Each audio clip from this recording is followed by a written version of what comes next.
Welcome to Garden Wise Adventures. My name is Malie, and today it's time for another one of my indoor garden series, and we're going to talk about insects and how you can control them indoors. Now, before we talk more about the insects part, I wanted to show you my grow room and talk a little bit about some of the infestations that I've had. And then we're going to talk about how to prevent them first, because prevention is always the best key. We're going to talk about what the insects look like, and then we're going to talk about what types of insects I've had in my grow room, what they look like, and then last of all, we're going to talk about what I found that has worked to control them. So let's look at my plants and talk a little bit about some of the insect problems that I've had. So this is my grow room. Right now, I only have one issue with insects, and that is fungus gnats. Now, I've had fungus gnats since I've started growing indoors, and they've been sometimes a bigger problem and sometimes a smaller problem. I don't know if I'm going to be able to show you what they look like except for on my sticky traps. Those are fungus gnats on my sticky traps. And in the past, I've seen them on the wicking mats under my lettuce. We do see one right now. We have a little bit more of an issue than I thought. Can you see that little guy going?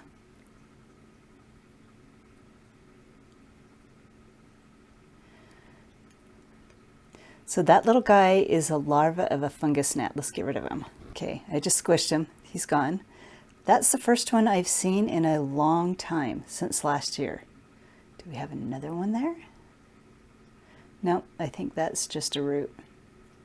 But anyway, fungus gnats are very interesting. They actually like to eat the organic matter in plant soils, and obviously the plant matter that we have on these wicking mats. Let's see if there's another one under here. Up there we have another one. Let's see if we can get rid of this guy. Oh, we have several of them. Okay, we must have had a hatching of some sort, because I've been seeing them now. Because this is the first time I've seen them in a while. Let's see if I can squish a few more of these guys. So the ones that I just squished were on my wicking mat. They are the ones that are the problem. That's the larva. And these are the adults. The adults are not as much of a problem, although I take that back. The adults are a problem in that they go and lay eggs and hatch the little larva, and they buzz around you and are annoying. The larva will eat the roots of your plants. So that's why fungus gnats are bad. And like I said, I've had fungus gnats for quite a while. I have not found a way to make them go away completely, but we're going to talk about an option that there is out there that costs a lot, but from what I've heard is the way that it works the best. But anyway, we'll go over how I do control of fungus gnats. So fungus gnats is one issue that are in pots, and they eat the roots. Now, another issue that I've had on my citrus, and I almost lost my citrus from them, but I don't have that issue right now because I got rid of them, is spider mites. Now I'll show you a picture of spider mites that I found on one of my green onions last year. I had a massive spider mite infestation, and when we talk about prevention, I'll tell you how I got them. But if you look at plants that are infested with spider mites, you're going to see a lot of fuzziness. It's the webbing of the spider mites. And they look like little spiders, but they are mites, and they like to go into the plants and into the leaves and suck the juice out of the leaves. This right here is because this plant was burned on the light. I did move the light back so they don't get burned anymore. But you need to look at your plants really closely and see if there's an issue. So for example, if you look right up here, first thought is that a bug issue? So what I do is I'll take my video camera and I'll scroll in really close. Now I know this is not a bug issue because I've looked at it before. I have a lot of flowers on this plant, and there's a lot of stuff falling off the flowers. So that is either pollen, or another thought is it's right down below where I water and fertilize my hydroponics unit. So these might be just kind of detritus from that. But they're not moving. They're not causing problems. They're a little harder to wipe off. So that's how I tell those are not insects. I use my phone a lot, scroll in really far, and if it's moving, it's an insect. There are some insects that don't move, and we'll talk about those in a little bit. Another thing you could do is you can look at the color of leaves. So this is my cucumber plant right here. We've got some healthy leaves, and then we've got some leaves with these spots on them. Now, one of the first things you would think is possibly insects. Well, I used my cell phone, I scrolled way in, and I looked over the cucumber very carefully, and there are no insects. And then what I've also learned by growing cucumbers in the past is when they're grown in pots indoors, they do get this kind of mottled look.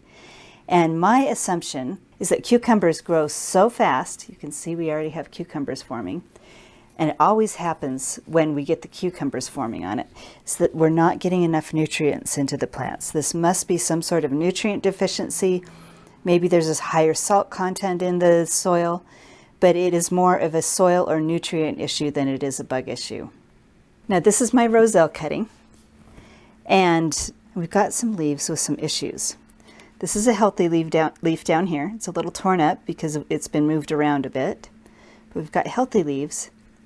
Then we've got leaves that look like this, and we wonder, and then there's little white things on it. We think, oh no, that could be insects. But if you scroll in and look at them closely, they're not moving. Sorry. They're not moving. And then when you touch them, they are actually hard. These are little resin nodules, and I found out that this happens especially on roselle grown indoors when for some reason it can't uptake water properly. So it might be too much water, it's taking up too much water. Might also be it's not taking up enough water, but anyway, it's a water issue. And this did not start happening until I transplanted the plant into a larger pot and a different soil. But this happened last year. Exactly the same thing, and once I moved it outside, it turned out beautiful and did not do this anymore. So this is also not insects. This right here is my ginger plant. It's also having a few issues, but the issues on this is that this ginger plant has been grown since last spring. I bought it as a start from a nursery, from Lambert Growers, and it's done beautifully. We've got a lot of stalks, it's spread out and grown, and so what I'm thinking is that this plant is just about ready to be harvested, and we'll take you along that journey. I'm going to give it a little while longer because there are some green stems in here, but I haven't seen any new stems pop up recently, so I am thinking that this is just about ready to be harvested and divided. Now last year, my kale plants had real severe issue with aphids. We'll discuss aphids, what they look like, and why I think I got them in just a little bit. But kale plants are one, and the cruciferous plants seem to have an issue with aphids. I do not have an issue with aphids at all. These plants are perfectly healthy. They do not have any bug issues, but we'll show you what aphids look like in a minute. Now I also want to show you something that's going to kind of dispel some misconceptions about companion planting. This right here is basil. I do not have any insect issues on my basil at all this year. My basils are healthy. I have some large ones in my hydroponic units that are doing really well. But let me show you what I found on my basil last year. So this is a video of thrips that were on my basil plants. A lot of people will say to use basil and things like dill and green onions to repel insects. Well, the spider mites that I showed you earlier, and I'll just put that clip up here again, those were on green onions last year grown indoors. The thrips were on my basil, and then my dill last year was heavily infested with spider mites. Now, if you look at these leaves right here, this is my dill. You might think insects here really quickly, and I did zoom in and look, several times over the past few weeks. I think what happened is I let this dill plant dry out too much once. There are no insects. Last year, like I said, we did have spider mites on it, a pretty heavy infestation of spider mites. But this year, we don't have any insects at all, and the newer leaves are looking healthy and green. So I think these dried out a bit too much. Now these are my succulents, and my succulents have done surprisingly well. I've had very, very few insect issues on these. Matter of fact, the only issues, and this is going to dispel another myth, is if you look really quickly over here, maybe you can see, it's kind of hard to see through here. We've got too much stuff going on. but we've got fungus gnats that are in my succulents. Now these succulents dry completely out. They only get watered once every week. Sometimes it takes even longer. And the soil dries completely out. There's stones over the top. The soils are sandy mixes. And I still get fungus gnats. Not a lot, but I do get fungus gnats in my succulents. So, now they haven't caused me an issue. They're just annoying, and I don't like knowing that they're there. But a lot of people say if you just water less, you're not going to have fungus gnats, and that is not true. I mean, they do like moisture. You saw how they were on my wicking mats. They liked the moist areas on there, and they do like to be in moist soil, but they will also grow in dry soil. My succulents have had a few issues with spider mites, and they also have had a severe issue with mealybugs, just this plant and my aeonium here. So this is a type of sedum right here, and I used to get the mealybugs in between the leaves. Now they are white and fuzzy, and I will tell you how I got rid of those because I have not seen any insect issues on these succulents for several months. So fungus gnats, aphids, spider mites, thrips, mealybugs are the things that I wanted to talk about today. Now, maybe this is going to dissuade you from wanting to grow indoors, but let me tell you that if you're really careful and follow some guidelines, they're not that difficult to control, except for the fungus gnats. So let me tell you how I feel I got the insect problems last year. Last year was the only year that I had such a severe problem. And last year was the only year that I dug plants out of the garden and tried to overwinter them. So I did that with pepper plants because a lot of people say you can dig pepper plants out of the garden and grow them indoors. And I did that. I dug them out, put them with the soil that was around the roots, washed them off a little bit, cut the plants back, put them in potting soil. Then I washed the entire plant off with a hose and sprayed the entire thing off with this insect control. This is Captain Jack's insecticidal super soap, and it actually works really, really well. But I thought I had gotten all the insects and then brought it indoors, and that's when I started to see the issues pop up. Within 2 weeks of bringing that plant indoors, I started seeing aphids on my kale, and that was a huge issue. Next, I started to see the spider mites in my succulents. Now the succulents, I am wondering if the spider mites were brought in when I actually purchased new succulents, because the first place I saw the spider mites was on my succulents. If you buy new plants and bring them in, sometimes they can have insect problems that the grower didn't see or catch. I'm pretty positive the thrips came in with the pepper plant, and the mealybugs definitely came from the grower when I purchased my succulents, because I've never seen mealybugs on anything else. And mealybugs love citrus, never got them on my citrus. So let me talk to you about how I eliminated the insect issues other than the fungus gnats, and then tell you what I'm going to be doing going forward. So the first thing that I did this year, because I did bring plants in from outdoors, so I brought in my citrus, I brought in my aloe vera, and I brought in my roselle. Now, before I brought those plants in, I decided to just go all out in killing insects. So I did a lot of research, and what I read and what I think really, really helped is the only way to really eliminate all the insects is to completely cover the plant with the insecticide. Now, when I say insecticide, insecticides can be organic or they can be conventional. Now, I will use conventional fertilizers indoors, but I don't like to use conventional insecticides on my plants indoors because all of the plants that I grow indoors are edible. Now, if you're not growing edible plants, conventional insecticides can be a lot more effective sometimes than the organic ones. But this is what I found. So this is a safer soap. Now, when you read the label and it says safer, don't assume that it's harmless. This has pyrethrin in it, and pyrethrin can be quite toxic. Now, it's not going to make your plants toxic to eat, but it can be toxic to invertebrates like frogs, fish, mammals. It can be toxic to a lot of other things, especially your beneficial insects. So you want to be very, very careful to always read the label before you use any insecticide. So what I read is that if you use this type of insecticide and you read the label for the dosage, fill a bucket full of water. I filled a large bucket full of water and added the appropriate amount, according to the label, of insecticide. And then I completely submerged my plants, pot and all, in that solution for about 2 minutes. So they were sitting in that solution soaking, and then I took them out and let them drain. Now, actually, before I did that, I hosed them off like I did before. I hosed them off to make sure I got any of the loose insects, especially aphids are easy to hose off. But then I submerged them for about 2 minutes and then let them drain and brought them in as soon as they were dry and not dripping anymore. And I have not seen any of the aphids, thrips, or spider mites. So I think that really, really helped. Now, my citrus trees were too big to completely submerge. So what I did is I submerged the pot because I didn't want to bring in any insect eggs in the soil.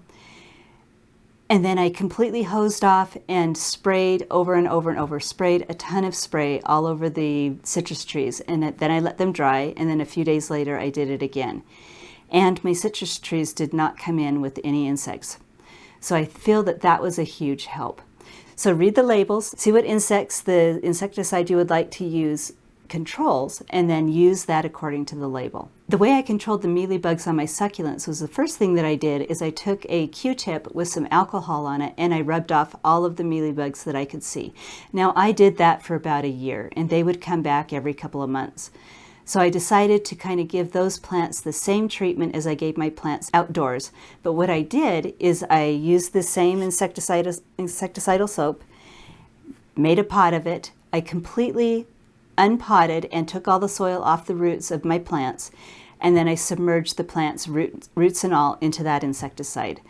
Then I tossed this old soil because I was feeling that the mealybugs were laying eggs in the soil, or somehow there were bugs in the soil that I was not able to get, and repotted them in fresh soil, and then I have not had a problem since. So that completely cured my mealybug problem.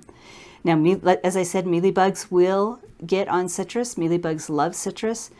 And you can use the alcohol wipes. You can find insecticides that will kill mealybugs if they're too big to completely submerge in an insecticidal soap mixture.